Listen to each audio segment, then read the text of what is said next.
Laker Nation, what's going on? Welcome into NBA Now from Chat Sports. Today, we're discussing all things Los Angeles Lakers. They just played their first preseason game against the Golden State Warriors, came out on top, had a great game all around from everybody involved. But I think one of the biggest things that we learned in that game is what this starting five could look like throughout the rest of the season. Now, the starting five they put out there on the court against the Golden State Warriors is not going to be the starting five every single night. Head coach Frank Vogel said it himself. This is going to be a fluid lineup, and that's what we need to expect. But what we saw was pretty interesting. Avery Bradley got the start at the point guard position. Now, I use the term point guard loosely here because he will be defending point guards, but LeBron James will be handling the ball most of the time. Danny Green is your two guard. He's the sharpshooter. He's arguably the second best defensive wing on this lineup with Avery Bradley and LeBron there as well. Could be the third best if Avery Bradley really steps up. LeBron, of course, at the 3, AD at the 4, and it was JaVale McGee at the 5. I know a lot of Laker fans thought, hey, Dwight Howard might be starting. I even saw some in our comment section saying Dwight Howard will be the starting center on night 1 of preseason, and that wasn't the case. JaVale McGee got the start here, but I think the most important thing we need to talk about is Anthony Davis. The dude was absolutely 100% dominant, showed why. Even though it's preseason, I know I don't want to get too ahead of myself. I don't ever love overanalyzing these games, but Anthony Davis was an absolute monster. He showed why some people call him a top 5 player and really one of the top 3 players that could win MVP this year if he has a big year. Now, didn't show any signs of slowing down. This was his stat line from that game against the Warriors, the first preseason game. 22 points and 10 boards. Now, that's pretty standard. And you're like, okay, nothing really to gush about. And then you're like, wait a minute. He only played 18 minutes in that game and put up a double-double and 22 points in that. Like, that is really impressive. I was really impressed with what I saw out of Anthony Davis. I don't have a negative thing to say about him. If he stays healthy and stays out of any kind of drama in LA, he should be a top 3, top 5 MVP candidate at the end of the season. Now, another guy I definitely want to talk about who didn't really get as much of, the big time lights. He isn't really that important to this team, as important as Anthony Davis. Don't get me wrong. Every player is important to this team. Not as important as Anthony Davis. It's Troy Daniels. I was really impressed with what I saw out of him. Now, there are a lot of injuries on this Laker team, which we will get to soon. Stay tuned for the injury report at the end of this. And Troy Daniels got his opportunity and really showed out. I thought he had a really, really nice game in that first preseason game against the Warriors. He had 14 points, 2 steals. Now, defensively, that's not what he's really known for, but 2 steals is a pretty good stat line to have in there. 54.5% from the field, and then this was all in 25 minutes in the first game, which he will not be getting on a regular basis. That 25 minutes is pretty out there. I don't see Troy Daniels getting that very often, but 14 points from a reserve like that, that's pretty nice to have, and pretty nice little confidence booster in the first preseason game. Now, I think the answer is pretty clear. Who was the most impressive in that first preseason game? It was Anthony Davis. I mean, there's no doubt about it. By far, the most impressive player on the floor that night. But maybe let's take him out of the equation. Who impressed you the most in LA's first preseason game? Maybe it was Troy Daniels. Maybe it was Alex Caruso. Whoever it might have been, let me know in the comment section below. Again, I'm going AD, but if I had to take AD out of it, Troy Daniels really, really stepped up to the plate. Now, Laker fans, I know you love watching all your Laker games. I know you love it, but if you want to start making some money by watching these Laker games, use our partner BetDSI, and they're hooking up Laker fans with a special promo code, Lakers120. Go to BetDSI, that's our partner, chatsports.com/bet, they'll take you straight there, and then you put in this promo code, they're going to give you a 120% deposit bonus. So you put some money down, they're going to give you some extra money to bet with. Start making some money. We know the Lakers are going to win games. They got AD and LeBron James. I'd bet on them almost every single night if I were you. So go use BetDSI. That's Lakers120 is our promo code. Now, the Lakers just signed a new free agent. Not any of the big name guys. It wasn't a Carmelo Anthony. It wasn't J.R. Smith. It wasn't anything like that. It was David Stockton.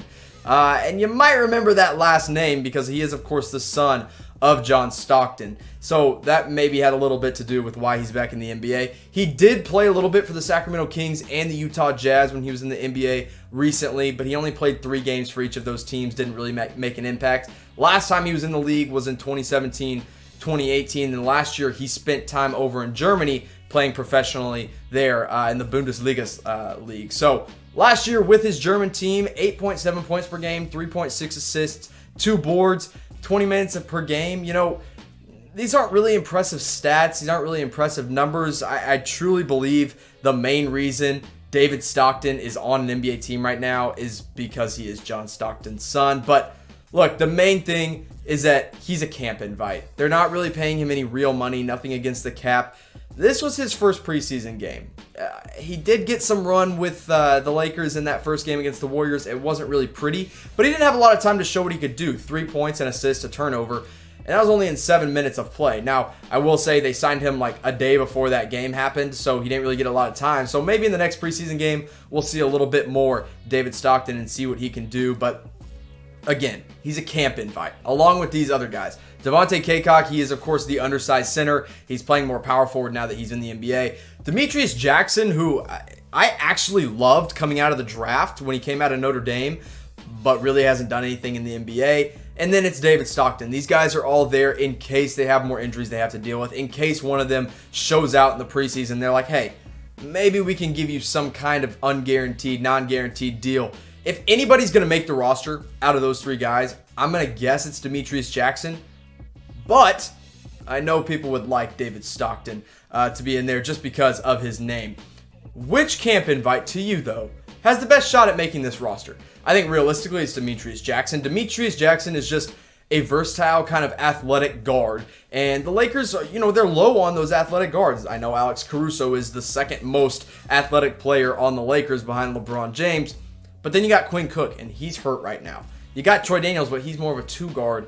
You got Rondo, and people aren't really in love with him. Avery Bradley's good, but he doesn't bring that same thing. Now, if injuries come up, Demetrius Jackson could be the one. I don't think David Stockton gets it. Devontae Cacok could make some sense if he rebounds really, really well for this team, because we know that Dwight Howard's a big question mark. DeMarcus Cousins is out. They have JaVale McGee.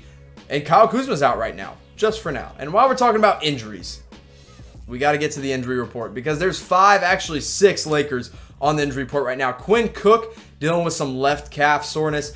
Kostas Antetokounmpo, a right ankle sprain. I definitely want to talk about him more in just a minute. Jared Dudley, the veteran forward, got a sore knee and a sore quad. Interesting duo of injuries right there. Kyle Kuzma, of course, has the left stress. Wow. Injury, wow, words are hard, man. He's got a stress reaction in his left foot, Kyle Kuzma does. We'll talk about him a little bit as well. Talen Horton-Tucker's still out with his foot injury. And then, of course, not listed here, DeMarcus Cousins with the torn ACL. He won't be coming back anytime soon. But let's talk about Kostas Antetokounmpo for a second. Of course, they picked him up, the Lakers did, off of waivers after the Dallas Mavericks said, you know, we don't need you anymore as a 2-way player.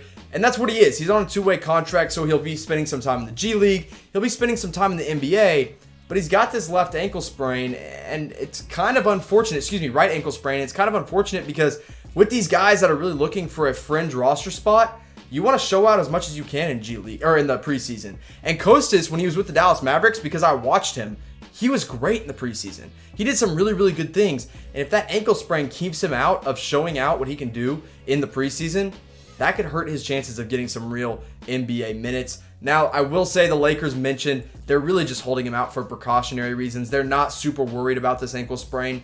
And I think that's a bigger thing for Kostas than it is for the Lakers. They don't need Antetokounmpo to step up and be some great second-year player by any means, and he's not going to be that. But for Kostas, he needs to get time in the NBA to show what he can do, because I do believe he has the raw skills. He's got the build, he's got the frame to be a good, maybe solid role player someday in the NBA. He just hasn't had time to really show what he can do. And if this ankle sprain keeps him out longer, there's going to be issues for his NBA career. Now let's talk about Kyle Kuzma. Frank Vogel talked about him a little bit more. There's a good chance that he misses some of the regular season. They were hoping to have him back for preseason, and it's not looking like that's likely. Now, good news for Lakers fans and for Kyle Kuzma is that he has been shooting threes regularly. He used to be shooting them off of one foot. Now he's shooting them off both, just his normal form. So he could be back sooner than we expect. He hopes to be cleared for the full-on 5-on-5 contact pretty soon with the Lakers. We'll see if that happens. I hope Kyle Kuzma gets back healthy, because as an NBA fan, I love seeing what Kyle Kuzma can do. A score-first kind of guy that can come off the bench and give you 15 to 20 points per game in one night. Like that. that excites me. And I hope this stress reaction doesn't become something more, because stress reactions are a scary thing if they're not dealt with properly.